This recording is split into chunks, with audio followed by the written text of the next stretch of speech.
Hey guys, welcome into Locky Top Sports. This is our live reaction show to the abysmal game that we just watched the Tennessee Volunteers play at the O Dome down in Gainesville against the Florida Gators.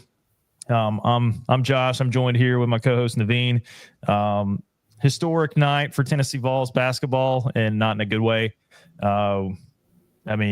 Basically, what?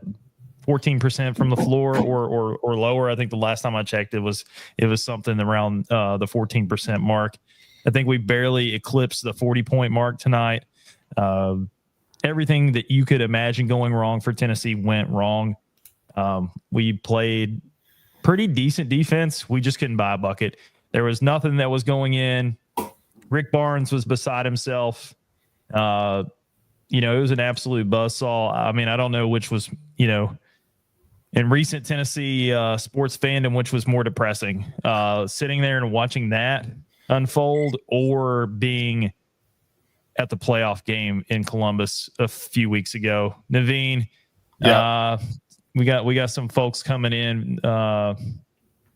Give us your hot reaction here, just as this game is kind of unfolded. Not the type of performance you would see from the number one team in the country. Well, I will say, Josh, this had to be better because you weren't in 10-degree weather. You were inside in your house. But it was just as cold from the 3-point line and from the stripe. You were right about the 13% from three. I think we made it up to 21%. 43 points in a game. Honestly, guys, that's embarrassing. 43, that's like girls high school basketball numbers. That's what we were putting up. Tennessee School for the Blind could have beat us tonight. Disgusting performance. Really, Chaz had 10 points. Ziegler had 10 points. Nobody else had double digits. As we've talked about many times, it's how many players can we get above 15 points? If we get 3 players above 15 points, we typically win the game. Milicic, relative no-show, 8.7 rebounds. Akpara, same thing. Florida, Martin kind of went off against us. Aberdeen had a good game. We did not have an answer for Chinyelu down low. 15 points, a block and a steal. A lot of steals tonight, a lot of blocks. But mainly this is the story and the danger of Golden State Warriors basketball when it goes bad and you don't have Steph Curry. You miss. What did we miss? How many threes did we miss tonight? All of them except what, 1 or 2. I think at one point we were 1 of 24. We hit 4 out of 29, so we missed 25 threes. Usually when you miss 25 threes, you're gonna fucking lose, and that's what happened. We missed 9 free throws. This is the more concerning stats. I'll just go through a couple of them. Number one, we were out rebounded by 16. If you guys remember our Arkansas performance, we out rebounded them by 20 plus. If we want to win games, we got to rebound. Assists down 8. That's kind of related to the shooting, so not as concerning. Points in the paint, 40-14. That's very discouraging. Second chance points, 19-4. When you don't rebound, you can't get second chance points. Biggest lead, 36 for Florida. Biggest lead for us, 0. So yeah, it was terrible. And I know you said we were 4 of 29. Yep. That's second worst all time. Back in 2022, Wichita State, the Eagles there, they shot an abysmal 4.8%. From 3 points. So Tennessee has tied second place all-time worst 3-point percentage in college basketball history tonight against the Florida Gators. I knew that, the Vegas lines had it as, us as an underdog. I had no idea that it would be to that level of just pedestrian basketball tonight. I mean, it was the worst I think I've ever seen. By far the worst, half of basketball since 2015. That was the stat that ESPN threw up right at the half. So by far the worst that we've seen under Rick Barnes. If you're Tennessee, where do you kind of go from here? I feel like Tennessee last year, right? They had these inexcusable games versus the Maroon teams. We lose the Texas A&M, we lose the Mississippi State, we lose to South Carolina. Basically, if you had Maroon in your uniform, we there was a chance we're going to lose. I think today might let's hope that it's an aberration. Let's hope that it's not something that continues into the future. Obviously, you're not going to go 1 for 21 or 4 for 29. I think it was 1 for 29 at the half, 1 for 24 at the half. Sorry, but the real reality is like when you're in the slump, what do you do? Right? Last year it was like when Dalton is not playing well, how do we get the points back? So similar situation here. When Chaz is not going, what do we do? I think we kind of have to rely on our defense and rebound the ball. Rebounding can be done at any point in the game, and it doesn't matter really what's happening in terms of the rest of the game. You should be able to rebound. You should be able to block shots. You should be able to contend with everything that's going on. But yeah, really, really disappointing performance. And what happens when you can't shoot a three is kind of what happens tonight.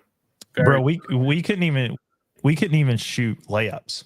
That's how bad it was. Like every opportunity that we had to shoot, when we made penetration into the paint, getting it inside. I mean, we were just getting big boyed by their bigs all night long. Felix Akpara looked just absolutely pathetic down there. I mean, I felt bad for our post players, and I know that we're dealing with some injuries there. We got a guy with a dislocated shoulder trying to play and just kind of grit it out. But just holistically, terrible performance by Tennessee overall. I would say that you have to do like a burn the tape kind of thing with this game. Obviously, you come off that huge win against Arkansas, where you kind of did the same thing that Florida did to us tonight to them. Big boyed them, out rebounded them. I mean, Cade Phillips, the guy that we were talking about, just gritting it out. I mean, he had I'd say a pretty good game until he had the injury. Igor Milicic, obviously, he was a rebound machine against Arkansas, and he couldn't buy anything tonight. He was afraid to shoot, and it was obvious that he was afraid to shoot. Florida's physicality obviously played a huge part into that. I mean, they absolutely wanted it more, and it was obvious from the very tip of the basketball game that Florida was, they were there to avenge that loss against Kentucky. I feel like they thought that they left a little bit, out there on the court there at Rupp Saturday, and they were ready. I mean, they had the top 10 match against Kentucky this past weekend. It didn't work out for them, and then they had number one coming to their place. So, they had to be salivating, and they were ready for what the boys brought into the O-Dome tonight, and it just didn't work out. I know we're having some viewers come in. Hey guys, as you come in, feel free to comment. Your take of the game. Love to get some feedback. There might be some trolls out there, on the stream as well. So, Tennessee or Florida fans, feel free to chime in. Well, I think we got some. All right, Naveen, again, coming into this game, I knew if we started off slow, like we had been doing over the last few games, it was not going to be good for Tennessee.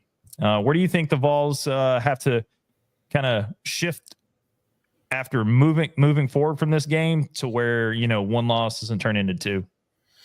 Yeah, I think ultimately this is a prime example of what happens on your own floor versus another one, right?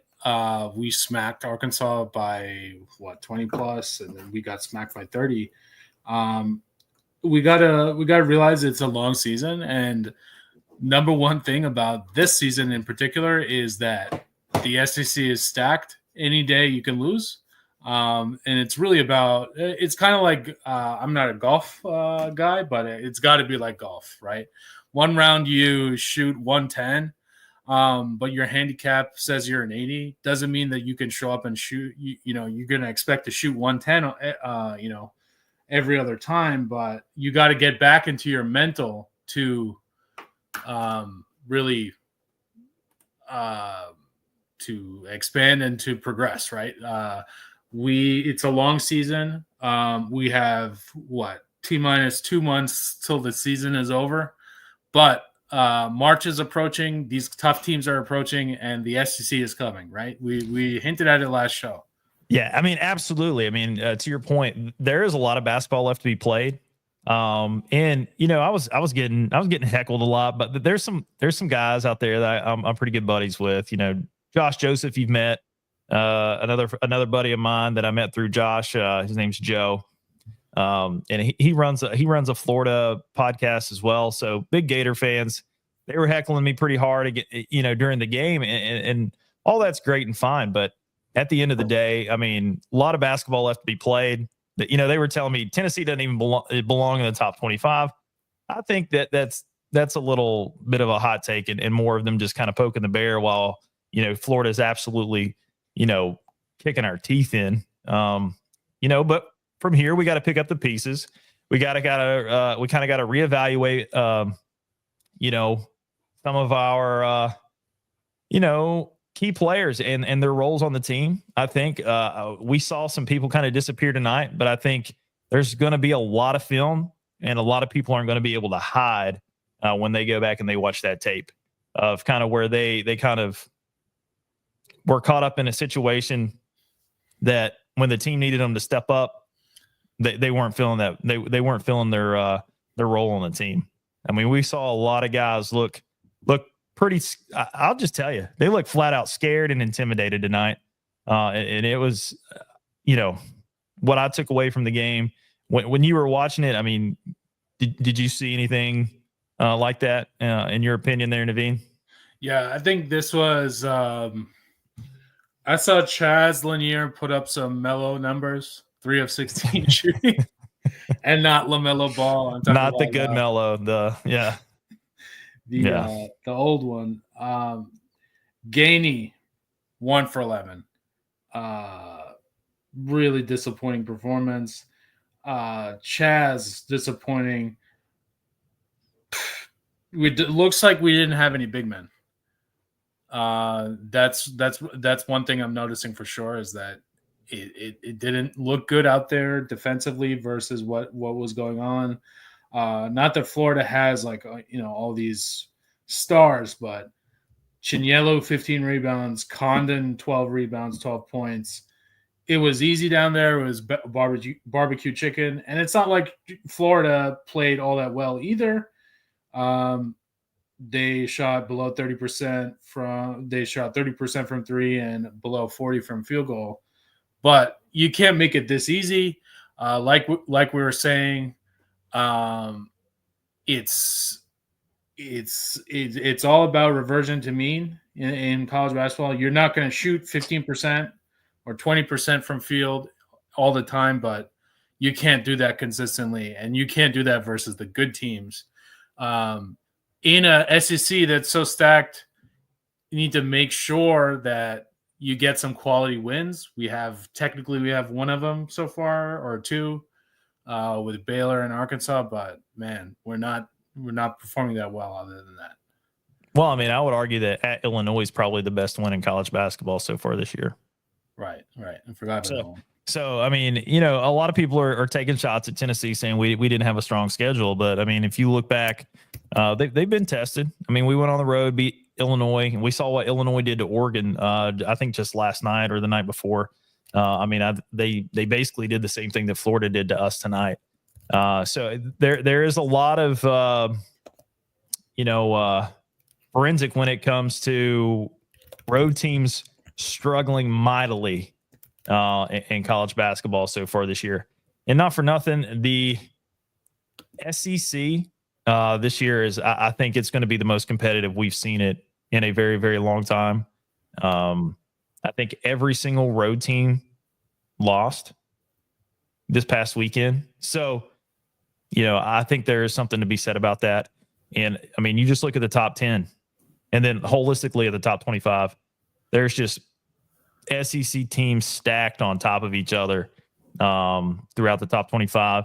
And it's not going to get any easier for us, but I think this kind of hit us at a good time. I'll be honest with you, because we go at Texas. I don't think Texas is going to be as competitive as they've been in the last few years, but on the road in an SEC environment, you can never overlook a team.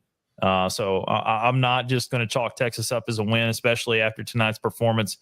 But I would say that we have to bounce back, and we have to kind of send a message going into that game in Austin.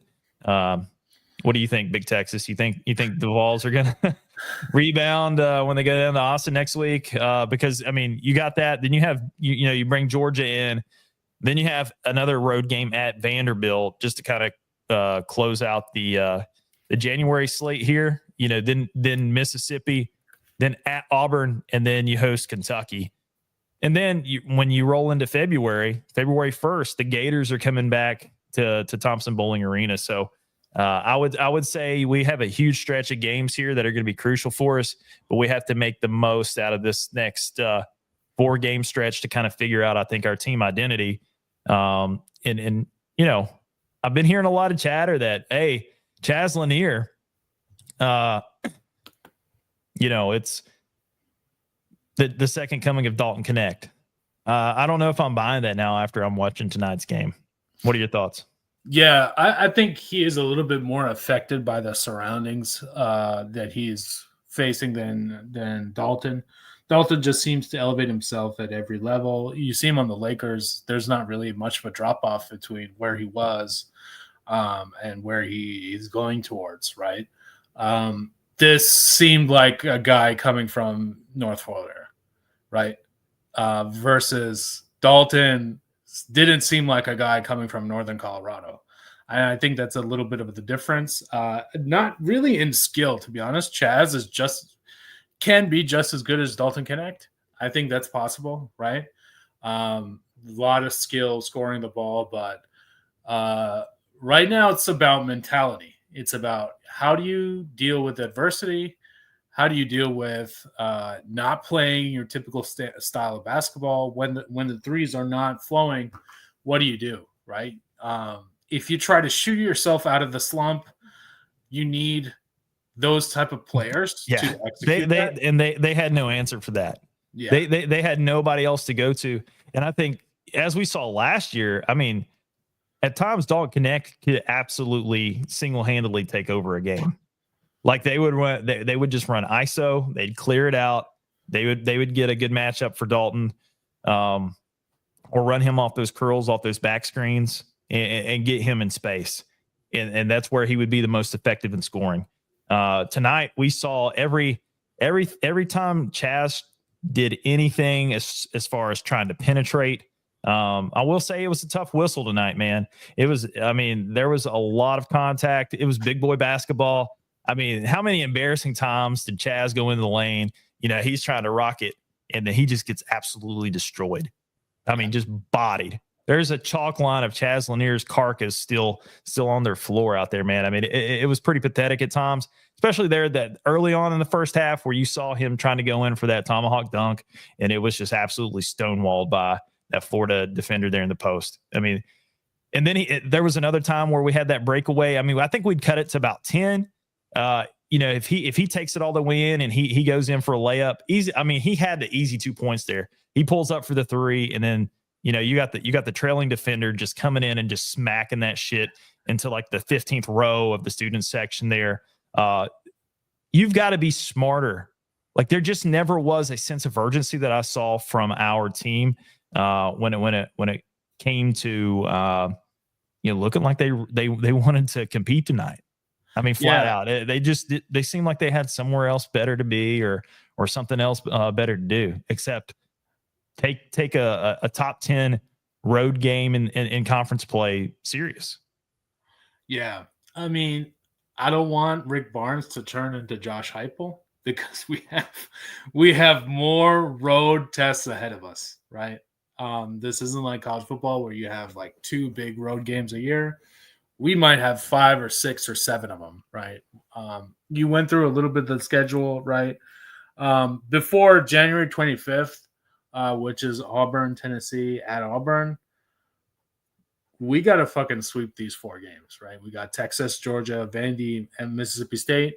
If we don't, we're going to be in trouble. I know we were just talking about Tennessee 1 seed. They are technically still the 1 seed, but this is how quickly it flips.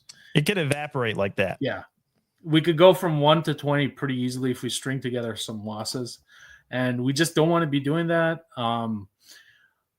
I think, like you said, maybe Dalton Connect had a little bit more of full game takeover than Chaz. Chaz plays really well when we're up a lot. We were up a lot the whole rest of the season, basically. But it's up to them. It's up to Rick. It's really on, I don't want to say it again, but it's really on Zakai Ziegler, leader of the team. Yeah, I was about to bring that up. Where's our senior leadership at? I saw Zakai. I mean, he was out there fighting for his life tonight.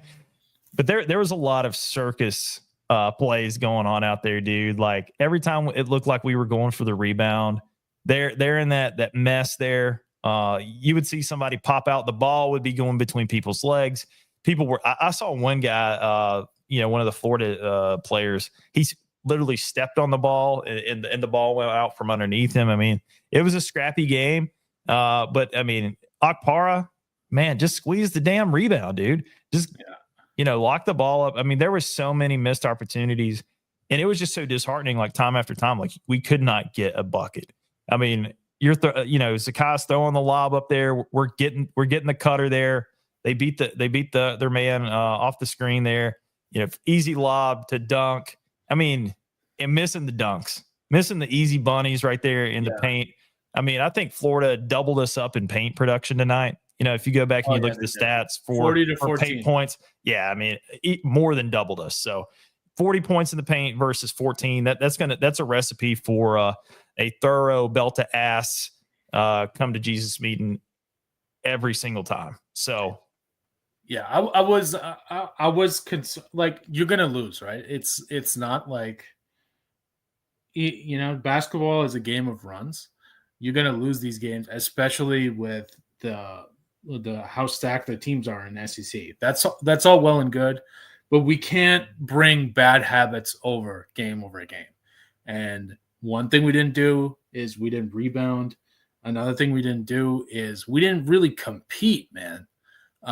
It looked like the fucking Ohio State game. You brought it up, but I was like, man, how do we get away from this? Like, not to say that I like losing small or losing close games, but it's nice to know that I'm in the game.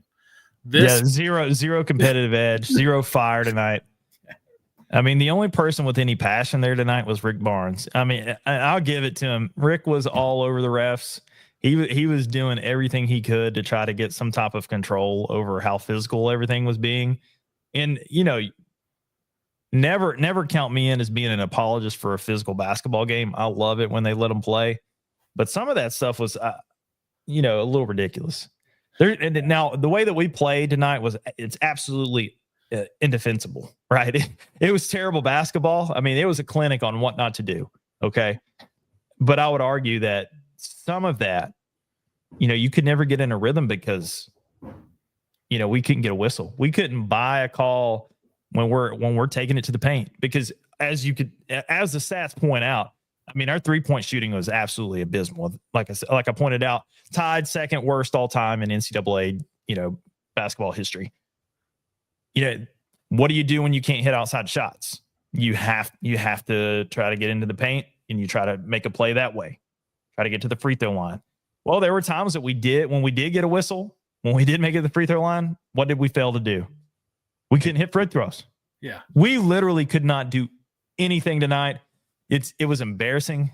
Not just from a fan perspective, but as a player, what is it? I mean, we talk about it and we've talked about it on the show in different aspects of different teams, kind of like the sports psychology that kind of goes behind a team and what they go through throughout the season. What is a loss and just an absolutely embarrassing and defeating loss like this do you think does to the psyche of this team? Yeah, what I didn't like is when we chose to not get the easy twos and go for the threes, right? Yeah, you could tell they were being coached to do that. Okay. They had to be. I don't know if it was Justin Gainey or if it was Rick Barnes. You know that when you have a scorer like Chaz, I guarantee you that there was some type of conversation at halftime that was saying, "Hey guys, we just played the worst half of basketball that we've ever played." Like as a program, as a staff at Tennessee, right? Rick Barnes coached Tennessee team has never shot that bad. So in his mind, I would imagine that they were told continue shooting, because that's the only way that I could wrap my mind around them going out there and continuing to shoot from behind the 3-point line and not taking it to the basket. Yeah, and if you look at it, Josh, I was looking at the first half box score. The majority of the threes came in the first half. Majority of the misses, and in the second half, it was just like difficult twos instead of the easy ones. And that's the concerning part, right? Like you talked about the running away from the easy layup to shoot the three. That's a cardinal sin unless you're Steph Curry, right? Yeah. And nobody on Tennessee's team tonight was even close to resembling a Steph Curry type performance from behind the arc. And that's what I wanted to say, right? If you're not Steph Curry, you got to not bank on that continuously happening. And if you realize that, holy shit, it's a very difficult, kind of game in terms of reffing, like going in there and trying to react to the bully ball Florida was doing also doesn't work, right? We're not built for banging down low. And that was very evident today. Don't want to see us have to be in those type of situations because we just don't have the players for it, right? We have Milicic, we have Okpara, and that's about it. Those guys. Yeah, you got Cam Carr transferring on us in the middle of the season. We got JP Estrella, out with injury. Our depth is lacking. I talked about it on the last show that we did, about D-Stone needing to get more involved, and we just need more out of him. Like Dubar was, I don't want to pile on the kid because everybody played so bad tonight. But there were a lot of opportunities, I think, for second chance points that Felix and Dubar just absolutely crapped their pants. Like every time they got the ball, like it was just a complete disaster. Yeah, I think you use the word afraid. I think that's a very appropriate thing. It's like, oh, fuck, like it kind of like Ohio State in the first half. It's like, oh, my God. Or it's 21-0. Holy shit, how do I get myself out of it? And you got to realize that, when you're down 30 or you're down 20, like go for you got to start chipping away, man. Go like for the secure points, right? You can't hit a 13-point shot or you can't hit a 25-point shot. It doesn't exist. So get out there, get it to 18, get it to 15, make them call a timeout, make them uncomfortable, get the crowd out of the game. Couldn't handle the crowd. They could not handle anything. And which is crazy to me. I would say that crowd that they encountered in Champaign was way worse than what they encountered at Florida tonight. So it's not like Champaign is scary. Like it's not like Tennessee has not been on in a road game, hostile environment, in a Big Ten basketball environment. Those people love basketball. Big Ten basketball. It's no SEC this year, but historically, Big Ten basketball is pretty formidable, vibe, man. I mean, they love basketball. They eat it up, and going into their places are pretty tough. And you and I both watched the game, and anybody that watched that, they saw just how into it those students were. They made it a really tough place for Tennessee to play, and Tennessee handled it. Then you flip that on the head, and you see what happened tonight. I can't even begin to explain it away. Like I don't know that there's an excuse that you can even begin to use to even try to articulate what happened tonight. That is the worst, I think, Tennessee basketball performance I've seen, maybe outside of like the 2012 Georgetown, Tennessee game that I think resulted in like a 36-33 final that Georgetown won. Yeah, I mean, I'm not as deep in Tennessee basketball as you. Former heel. Vol Hill. Yeah, I know Yeah. you still mess with North Carolina a little bit. It's okay. So for the 8 or so years I've been watching, this is the worst game.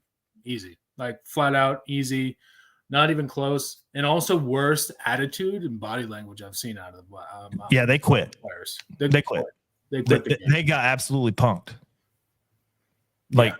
No question. So moving on.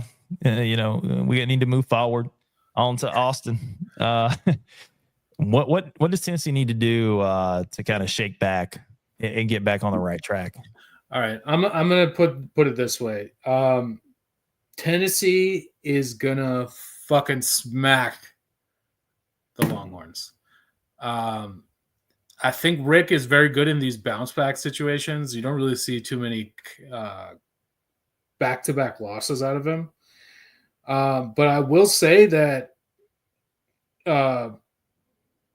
Texas is big.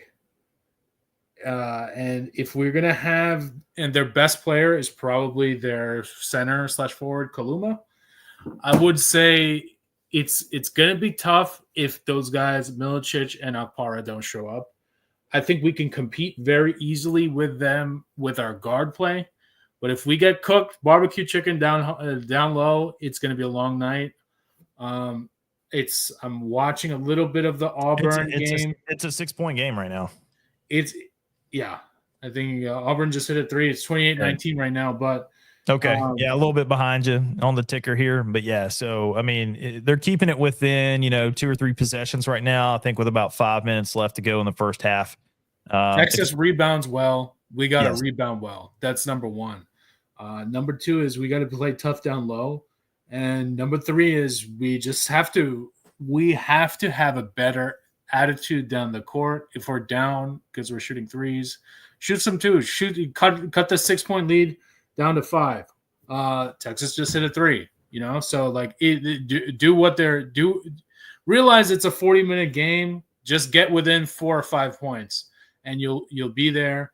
Don't worry about it too much. On the road, you can't expect to fucking smack people like we've been doing. I think that's part of the shock and we got Joe Blackburn on here, man. He's on our YouTube. He's Baja High us, for our 30-point loss. Thanks, Joe. Appreciate it, man. I saw you and Josh try to call me earlier, man.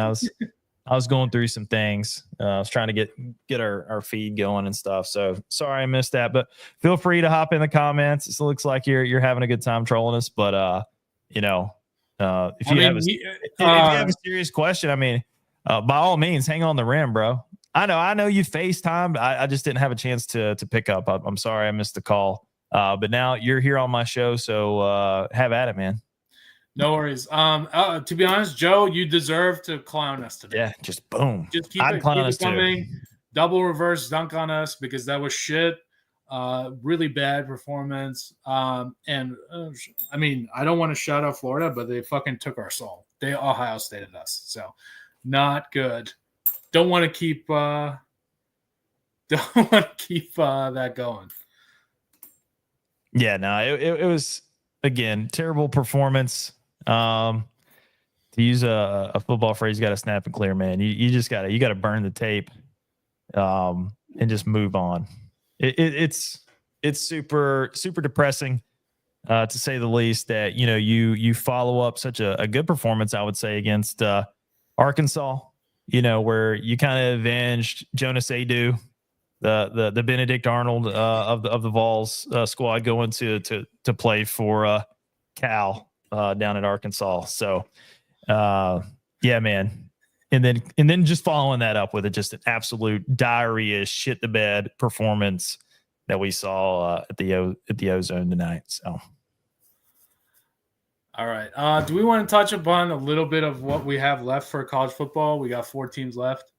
I mean, I would say we save college football for a little bit later, man. I like my vibes are really low, and it's just bad, man. Joe thinks it was the best game all year for the Vols. We did. We played pretty fantastic. I appreciate that. From your perspective, I'm sure. I mean, it was probably a great night to feast and obviously drink some salty volunteer tears tonight as a Florida fan. But surprised me how good y'all looked against a real team. Wow. Okay, Joe, walk me through that. No, seriously, walk me through that, because you're saying that we haven't played anybody. Naveen, we kind of hit on that earlier. Joe's taking shots at us, but I mean, Baylor, arguably Baylor's a pretty good squad. Illinois at Illinois, good squad. Beat Arkansas. We don't know what they're going to be. They could be fool's gold, top 25 right now. Not sure. Louisville is like fringe, top 25. We put it on them at their place by, it was almost like about 30 points. So, easiest schedule in NCAA basketball. I disagree. I did, and I'm not saying that as that is not a orange lens glasses take, Joe. That is holistically a very subjective take based on who we've played. So he says he's gonna be quiet and listen. Joe, I will say, keep it coming, dude. Orange and blue lens. Yeah, we have the orange lens. We missed the blue lens. Maybe that's why we missed some of the shots tonight. Yeah, that's probably what it was. Yeah. But yeah, it is a concerning loss. Anytime you score 43 points in a game, that's definitely concerning. Joe's being fair now. He's saying, I'll take it when y'all win. I guess that means if we play. Oh, I mean, he knows. Like I told him, I said, hey, February 1st, you guys are coming up. I told him that while me and him and Josh J were on the phone. We got to get Joe on here, man. We need to send him a link. Actually, let's see if we can air it out with him. What I would ask you to do, Naveen, while I try to get Joe on here, go ahead and run us through, if you have them ready. Let's talk about some best bets. I don't want to get into the college football playoffs per se. We can maybe talk about best bets, because that's what we like to do here on Locked Up Sports. Mm-hmm. Even though we like to drown in the misery of defeat, and kind of work this out, have a little therapeutic talk session about this, tonight. I think we want to leave some of our listeners with, a little bit of positivity, so they can maybe make some money. Okay, so Joe is saying, give me 10 and I'll join. So we'll wait for him.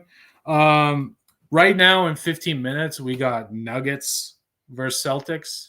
Celtics minus 10.5. I think this is a clear fucking slam, the Nuggets.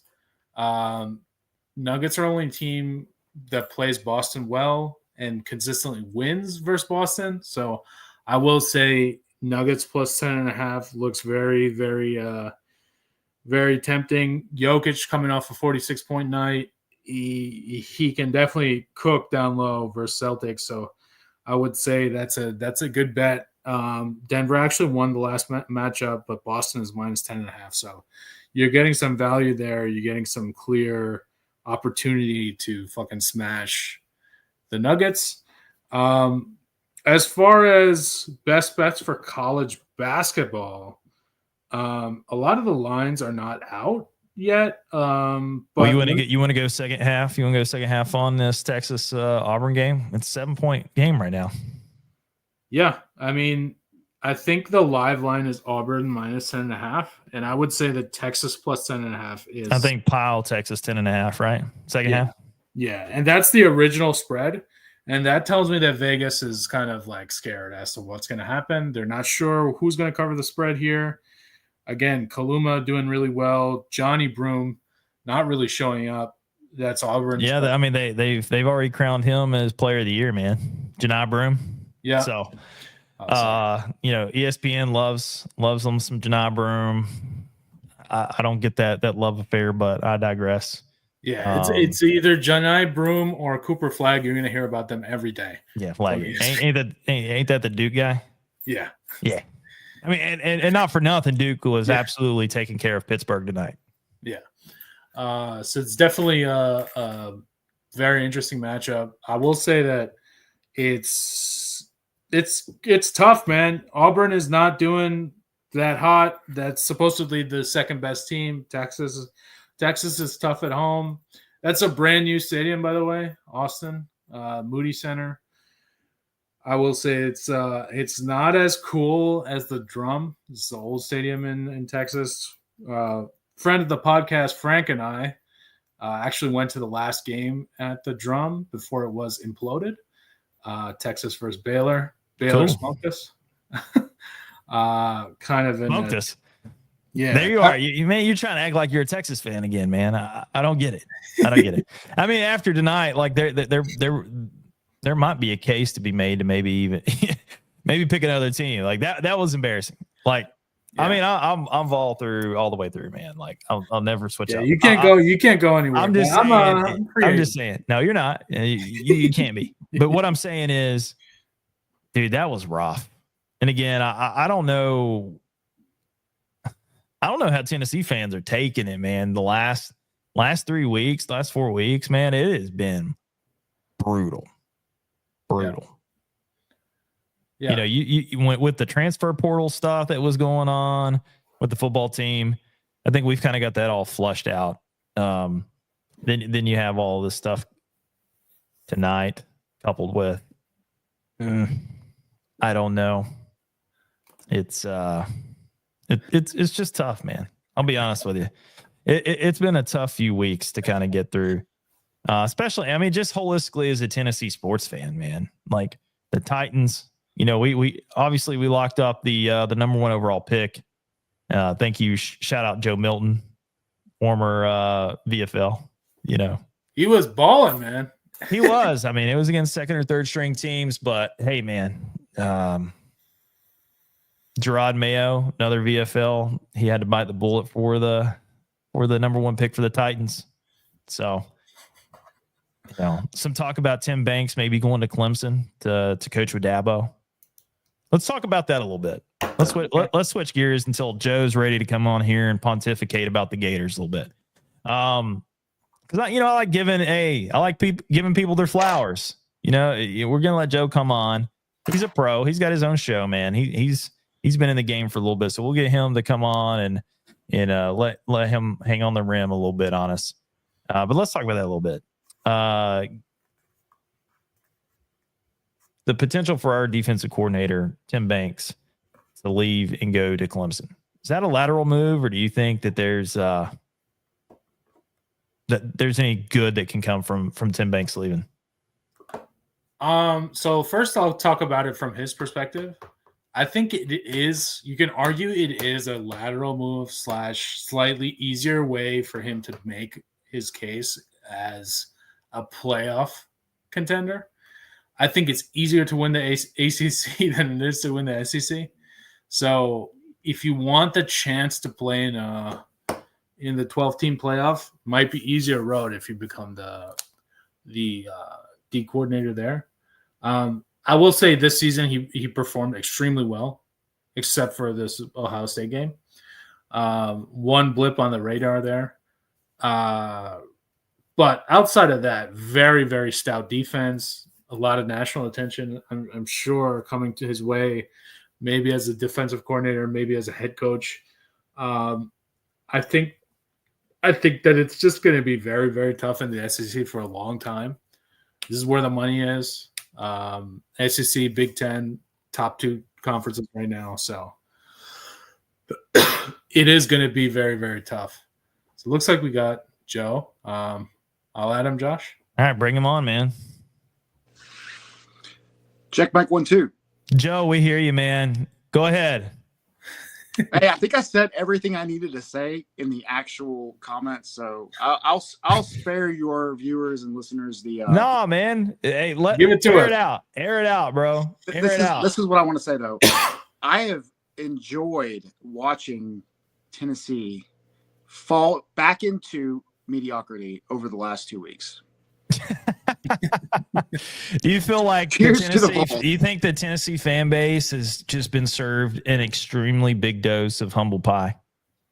I mean, no more than anybody who outside of who wins the national championship is going to get over the next. I mean, like even all these teams that are about to play in the college football playoff, their hearts are going to break, all except one, right? So, I mean, I really feel worse for Arizona State than I do anybody else, more than even Tennessee fans right now. They should have beat Texas, but it is fun watching. Josh, I have a lot of respect for you. I think you're a good Tennessee fan. I called you and gave you shit on the way up to Ohio State. Or on the way back from the Ohio State game, but I really know that you give a shit. Naveen, nice to meet you, man. Nice to meet you, Joe. This is what I want to say. I appreciate you guys having me on. It shows a lot of not really courage, because not like y'all are scared. Oh man, the Gators. Nah. It's sportsmanlike, and I mean I'll troll you all day, Josh Rickard. You know that, but for Josh sure. is a great dude, and I got a lot of respect for him. I drove him back from the Florida game. He did. Like it was 2 years ago. 2 years ago at the Swamp. Or we have a mutual friend, Josh Joseph, and he had a ride with me and my brothers as we took him back to his Airbnb after that game in Gainesville. So he's got a good heart. Yeah. That, so. Well, you know, I do appreciate that, and I blame it on Josh Joseph driving a Chevy Colorado instead of a Silverado. If he had a Silverado, you know, Z71. I would have been able to get in there the ride with him, but I think he did. All that to say, I do appreciate you taking me back to the Airbnb. That was a classy act after even after the Vols. Well, it was easy for us, bro. That was not hard. It was, of course, we had overthrow Joe doing what he did best. We tried fighting you guys at the end of the game. Yeah, I mean, it was typical Tennessee on the road, and I needed a ride. I had my thumb out, and Joe took care of me, man. All right, so I got a question for the Tennessee fans. All right, first off, I think all Tennessee fans know this. The status of Tennessee athletics is probably the best it's been since Peyton Manning days, right? I mean, I would argue better. Like to be this relevant in the three major sports, you gotta feel good about the direction of the athletics. I don't think Tennessee has a national championship winning team like they did last year. They could have done more things, I think, in basketball with Connect as kind of like the centerpiece, but everything else is kind of moving in that direction. The one thing I don't believe about your program is I don't believe in Nico. I don't think that guy is a winner. To me, that's the biggest hole in Tennessee's athletic, is that they don't have now Nico can carry himself that way, but what is the Tennessee fans' opinion as like, you know, talk show hosts and people who are doing podcasts and your friends and the Tennessee faithful? What is y'all's thoughts on how do you guys take the next step? And you already did in baseball, but basketball and football then. Naveen, I'll let you go first. I have a loaded comment back to that, but go ahead, man. Yeah. So beginning of the season, we were in all-time highs with our perspectives on Nico. I think over the season we realized, okay, maybe some of this is a little bit too fast for him, like making the reads in game, changing the way he needs to play. When you're playing Kent State, it's a lot different than playing Georgia. So I think that things kind of devolved over time. But if we compare that to the other, like your guys' quarterback or Lenora Sellers, I would have put Nico at the top of that bunch to start the season. Now I think he's middle of the pack of the young quarterbacks in the SEC.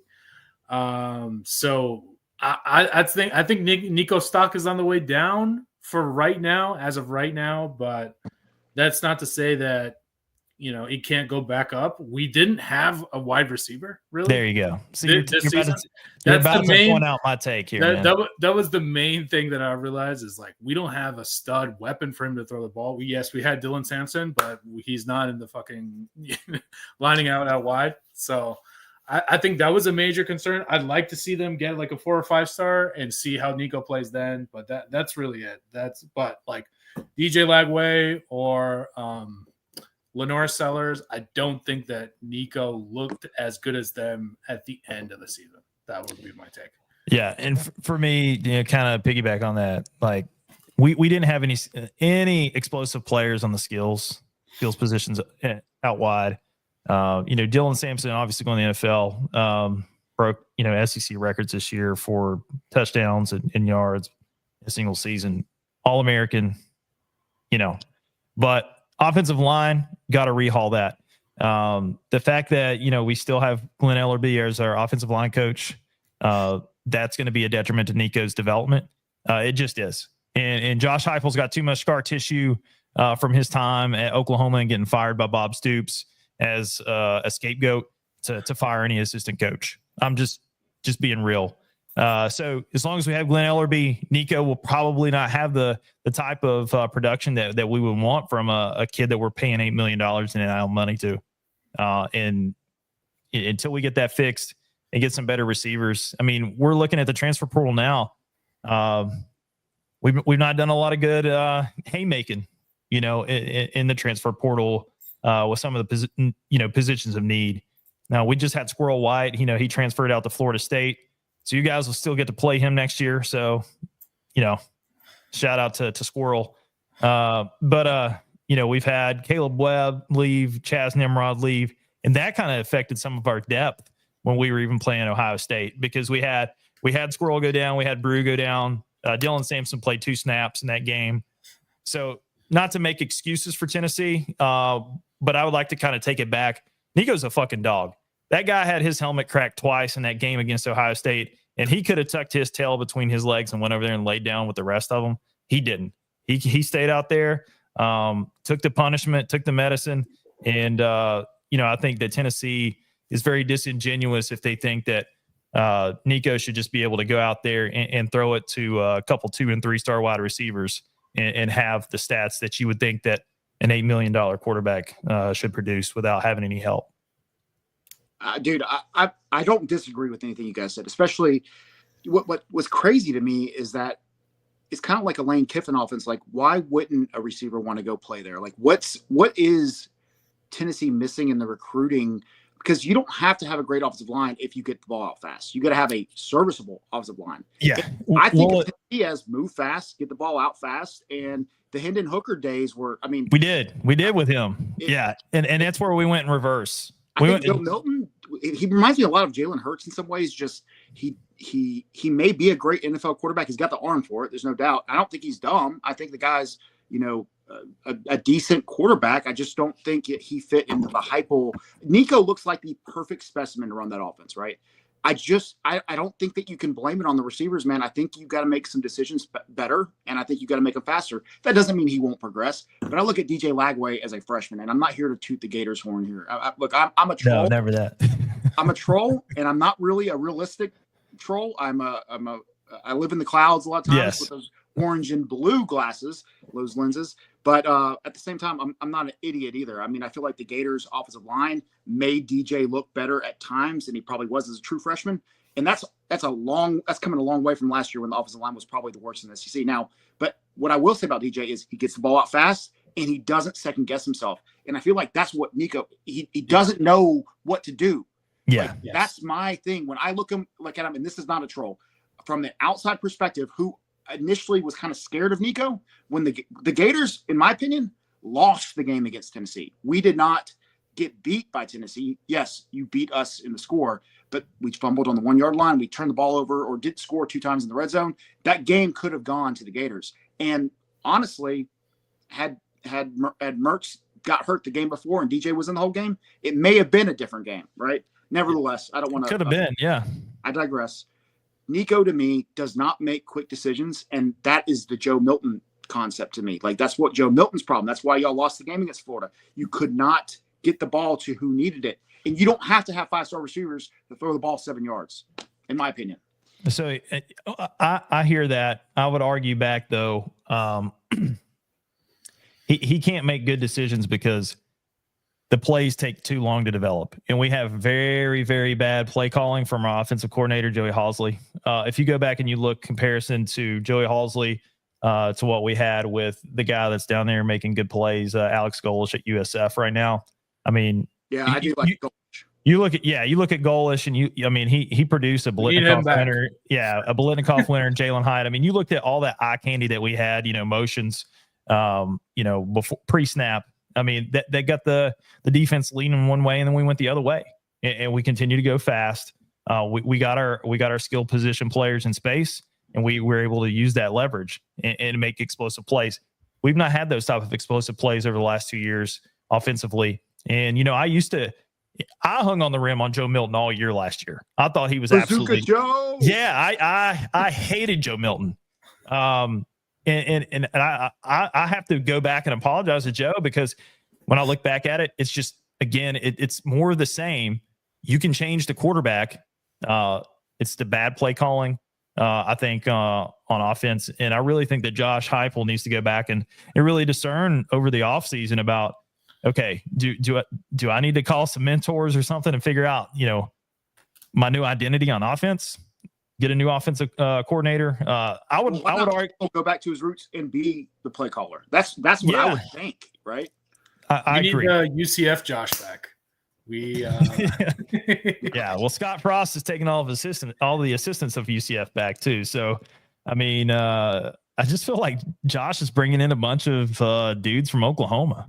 It's just kind of making it Oklahoma light up there, and he won't get rid of the ones that are on the struggle bus, namely our offensive coordinator and offensive line coach. That's fair. I mean, and look, let's move to let's sidestep real quick. Y'all won a national championship of baseball, right? We did.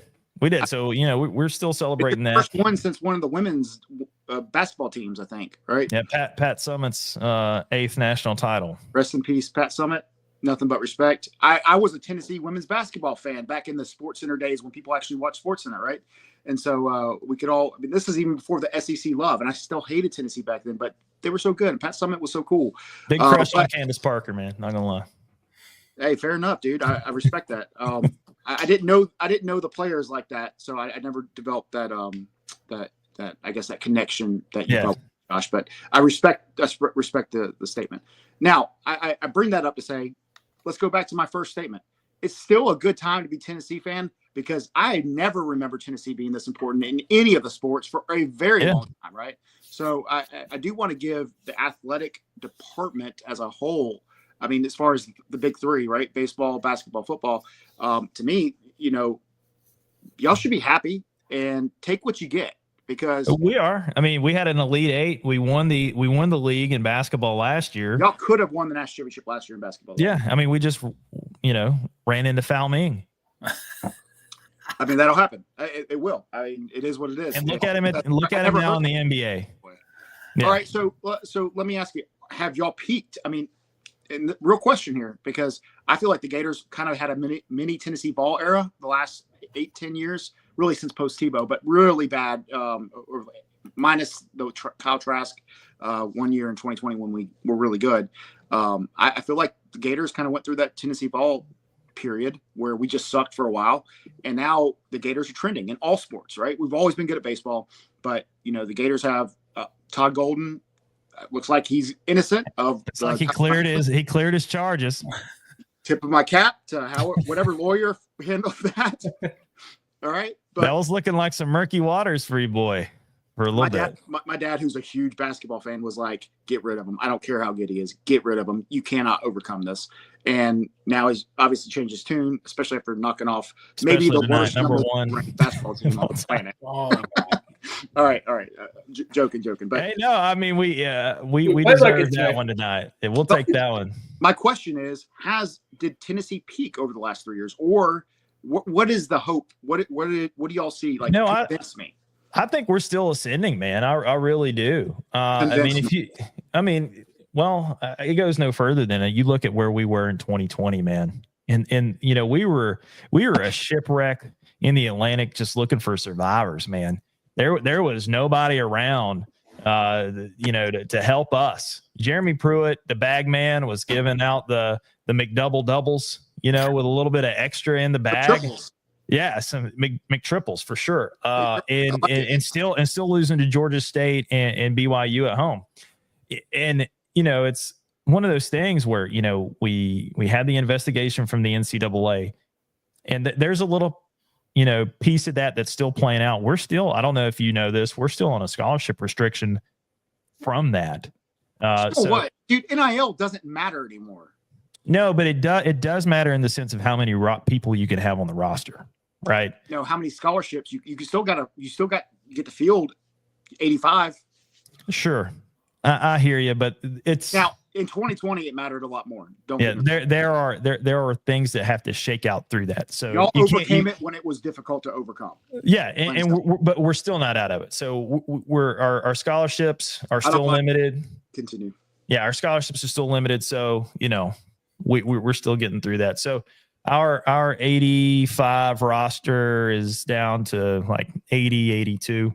So, you know, some of those guys that we could, you know, maybe even throw some more NIL or scholarship money at, you know, we just don't have the opportunity to do that until after next year. NIL at them. You just cannot give them a scholarship. Yeah. No, I hear you. I think to answer your question, I think we're very organized with our NIL. Like absolutely, we're united. Yeah.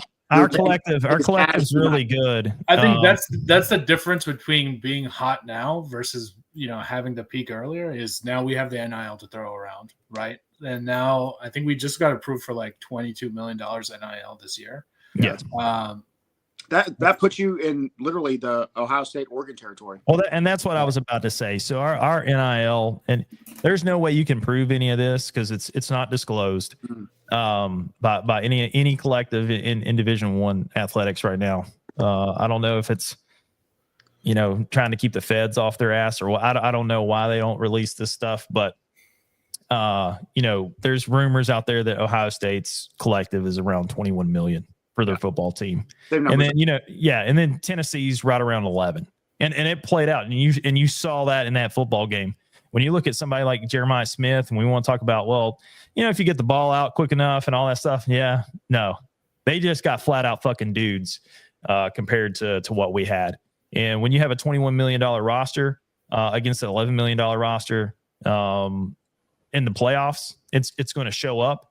And it definitely showed up against us when we played Ohio State. You know, I'm a big Ohio State hater. I do not. Oh, me too. I still struggle, especially now. Seriously, right? But I mean, I just look at the history of the SEC and our domination against them. You know, LSU, Florida beating them national championships like that. Alabama smoking them, losing one time to Urban Meyer, one of the GOATs. So I mean, a respectable loss. Nevertheless, to me, Tennessee should have out-schemed Ohio State, but Ohio State was more talented. I think personally, Tennessee has peaked, which is kind of the point. Well, the whole point I was trying to make here is that in football, at least now, what you do have is you have a fan base that loves Josh Heupel. And even though y'all made the playoffs, that's a big freaking. For now, I would have loved as a Gator fan even to get smoked by Ohio State, and just to make the playoffs, just to show that progress and be one of the teams to make it is a fun experience, and it gives a lot of optimism and hope. And I honestly, in most cases, I would say Tennessee should feel that optimism that you are sending. But I look at it as like this. To me, it's a stale offense that had to rely on its defense, which should be the opposite. And in today's football, your offense has to carry your defense and hope your defense makes a play. If you can put two great units on the field, that's amazing. But if you have great offense, you can compete. And if you can compete, you just got to get lucky on defense. Honestly, like put the ball in the hands of playmakers. And you can't tell me Tennessee don't have any. Y'all have recruited really well, top 10, I think every year, right? We've not had a top 10 class under Heupel. I guess maybe I've seen like the portal rankings, the combined. I thought so talent rankings versus recruiting rankings different. But yeah, I get what you're saying. I mean, I would never want to go to school in Rocky Top. Like, who goes to school there? It's cold in the summer. I'm not going. It's not cold in the summer. You've never been to Knoxville, man. Come on. If you're saying it's cold in the summer, it's like 100 degrees. Naveen's been there. He's been beat down by that fucking humidity. It's insane. It's nothing like Florida. We're not a subtropical swamp area like Gainesville, but it gets hot. It gets very hot. I do want to ask you guys, like, we saw a lot of Big Ten teams make it to the playoffs. That's what I was about to bring up too, Naveen. So are we losing our losing traction the edge in of the top SEC, conference? Joe? Don't you think? For 20-something years, the SEC has dominated the Big Ten. And for them to have 1 year and think the SEC's 2 years, buddy. buddy. Me too. They won the national championship last year. Okay, I guess what I'm saying is they're going to win it again this year. It's not like they were dominant throughout the year last year. I feel like the Big Ten has been dominant this year. I did not get that feeling last year, even in the bowl games. I mean, the bowl games did not give the Big Ten any additional hope, and the Big Ten is so much more top heavy. So I think they have improved drastically. Don't get me wrong. I'm a huge James Franklin fan. He was my number one to replace Billy Napier. Absolutely. I hope you guys do that. Please hire James Franklin, man. I would. Oh my God. I would just die of pure bliss. Do not care. James Franklin is a terrible football coach. All right, Tennessee fan. I'm just man. Naveen, outside of this year, where I will say the Fighting James Franklins have costed me a little bit of coin for betting against them, being very routine in betting against them. He's kind of broken the mold this year. But outside of this past season, James Franklin has been an absolute fucking lock to always fade because he sucks. I mean, he plays 2 games a year, right? And in those games, and he typically loses those every year. Hurt, dude. It's not like he's getting destroyed. He's putting up. I mean, it's kind of like Tennessee versus Ohio State this year. You just were outmatched, and that's been the problem for James Franklin. Is that he has not had especially in recent years, he does not have the NIL money to compete against Oregon or Ohio State. Yet those games could have gone either way this year. And if you disagree with me, by all means, I think James Franklin does more with less than anybody else in the country. I think nobody's built for a 12-team playoff like James Franklin. He's going to get in every single year. That's schedule, man. That's great. Yeah, like James Franklin's 9-3 lock, right? But 10-2 lock. I would say that he's more of a either 9-3 or 10-2. 9-3, 10-2. Hey, real question.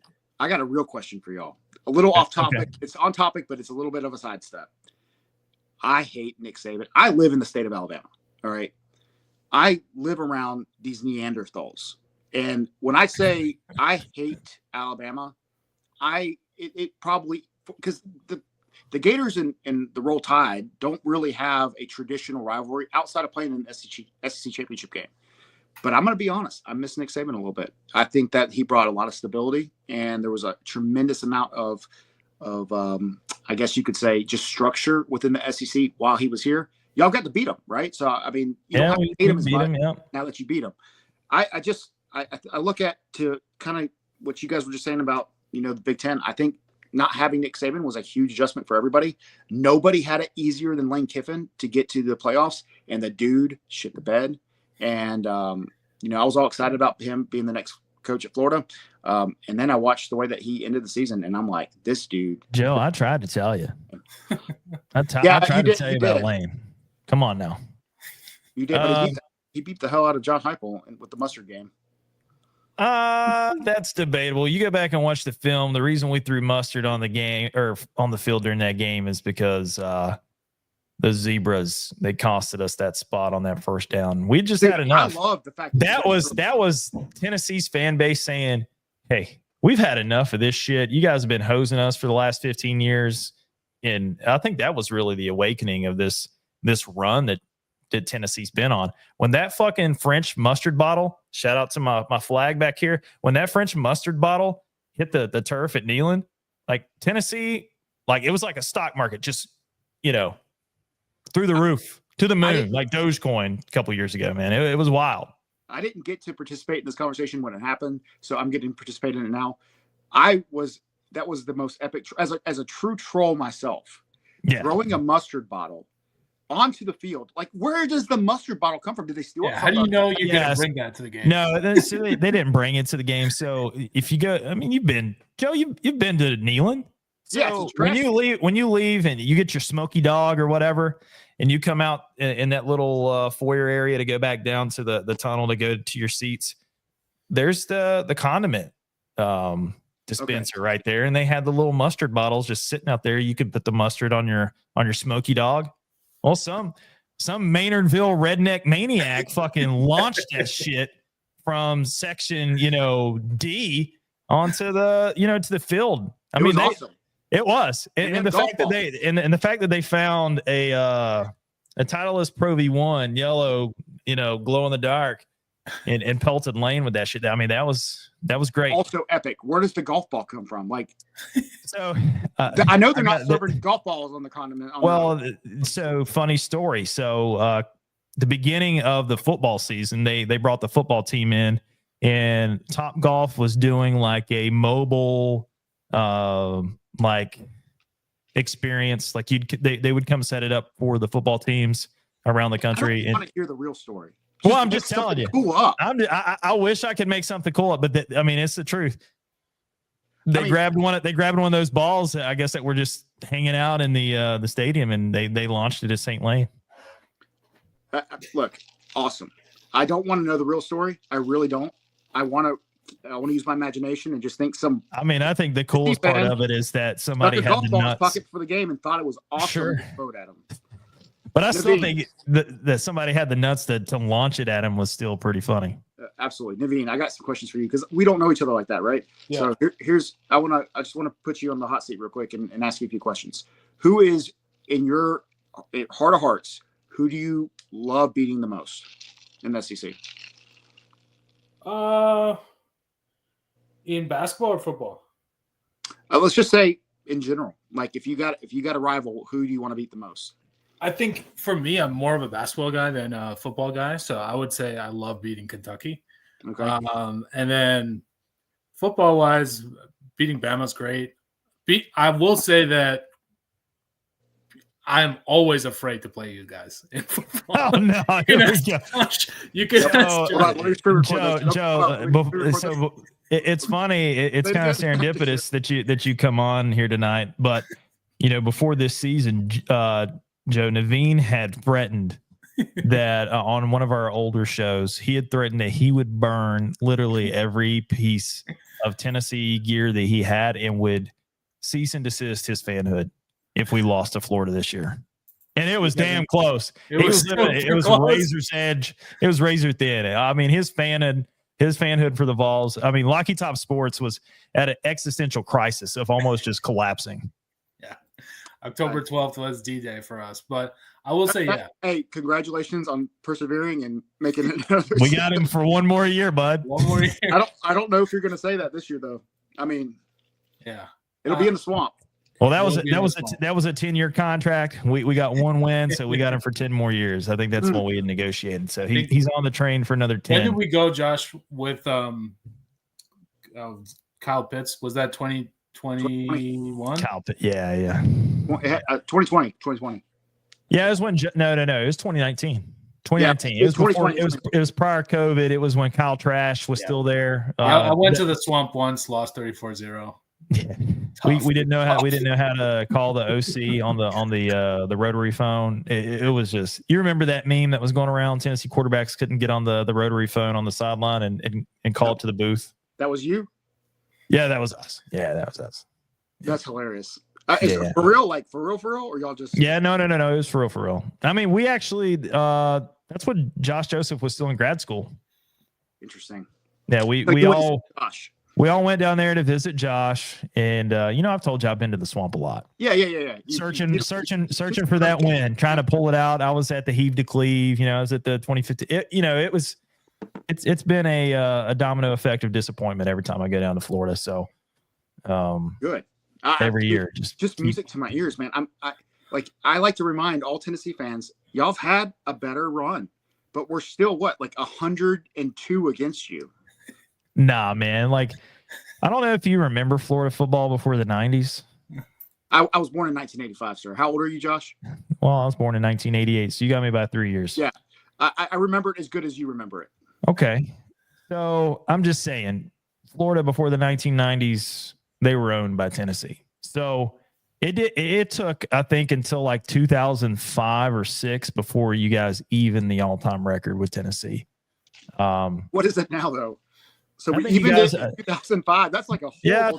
think you guys are up like, obviously 12 or 13 wins on us. Dude, if it's been since 2003, it's 2025. You guys have won twice. No, we won in 32 and 22. So you're up. Yeah. Yeah, so you're up 10. Okay, 30, so 10, we even the season in the teens then, like 2011, 2012. Okay, something like that, yeah.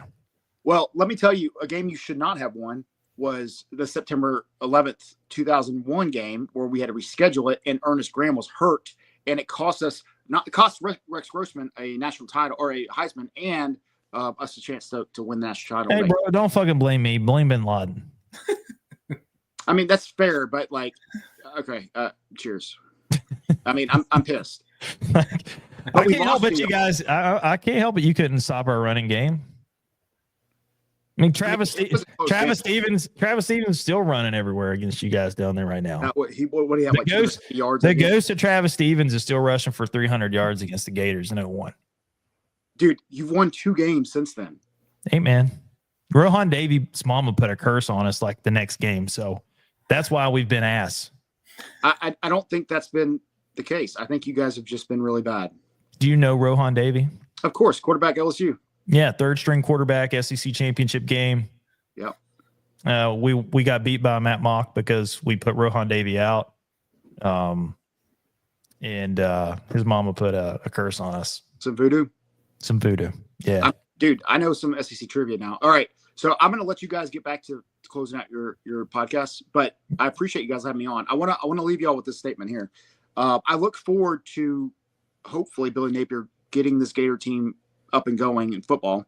I mean, I love basketball, don't get me wrong, but it's always going to be football, and then basketball will be there. Hopefully we're good again at basketball, but Tennessee, it's better when Tennessee is better. I enjoy the games more. They mean more. And that goes for both of us. I mean, if we go into the swamp and Tennessee's ranked 11, Gators are ranked 6, or vice versa, it's a lot more fun, right? Or 1 and 2, like the old days.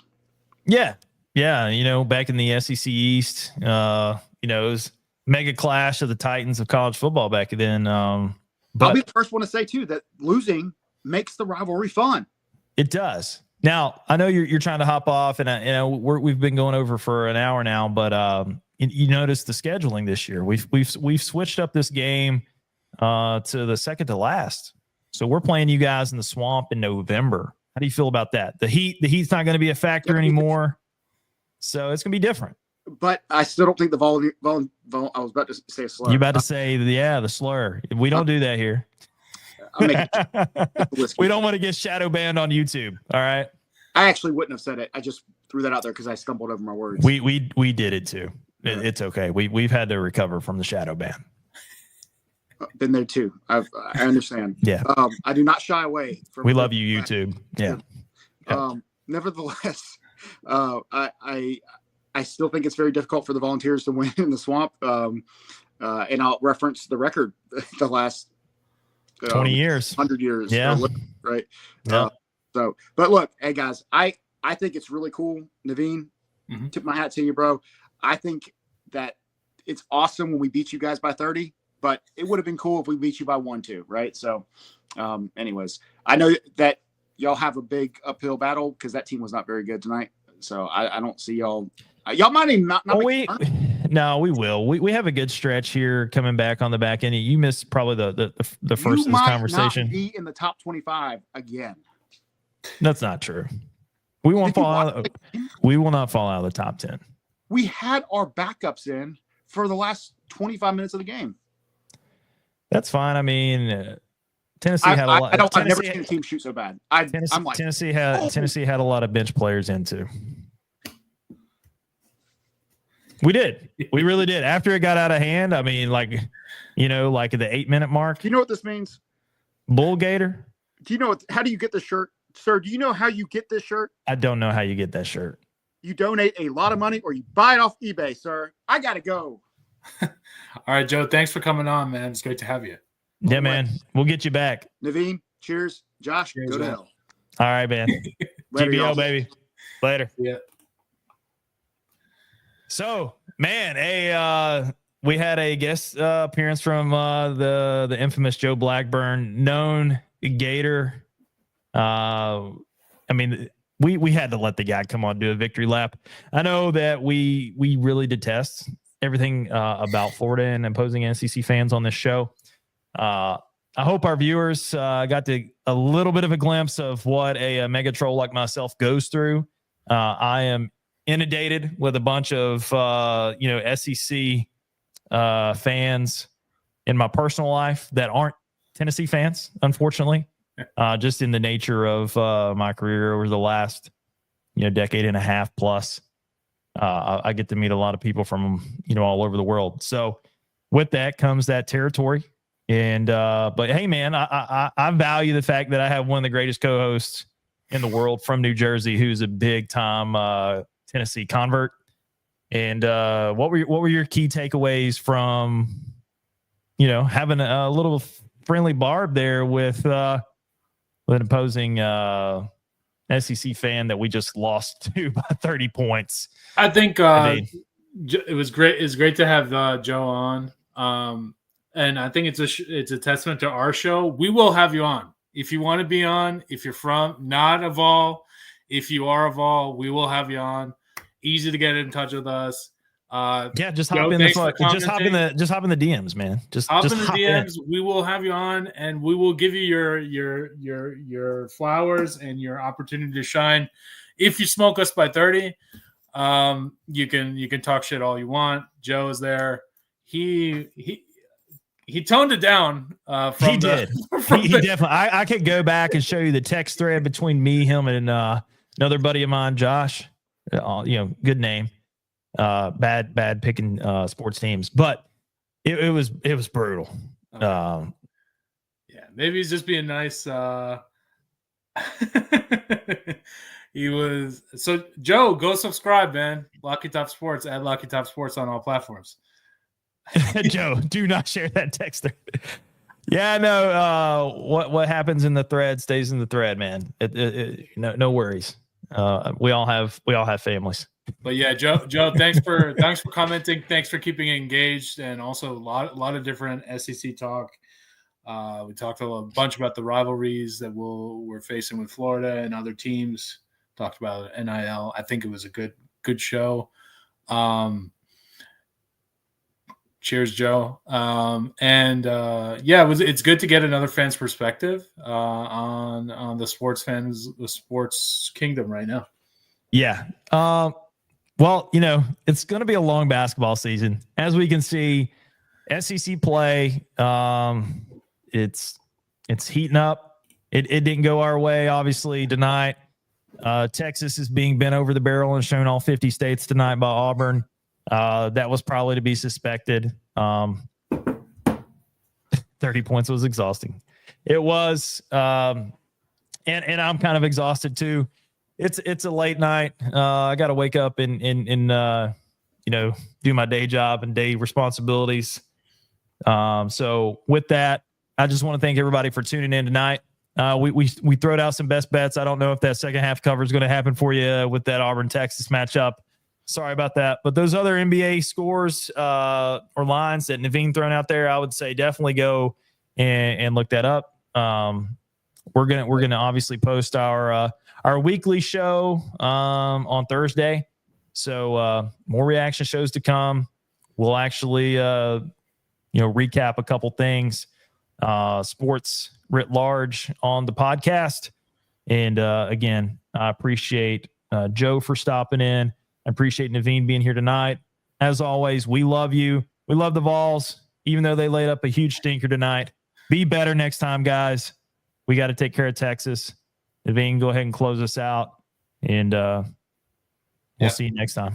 At Lucky Top Sports on all platforms. Thanks again to Joe. Tennessee, you can't shoot like that, or else I have to make other ultimatums, dude. I might have to switch. Don't make me switch. Go Vols. Good night, everyone. Like Top out. Peace.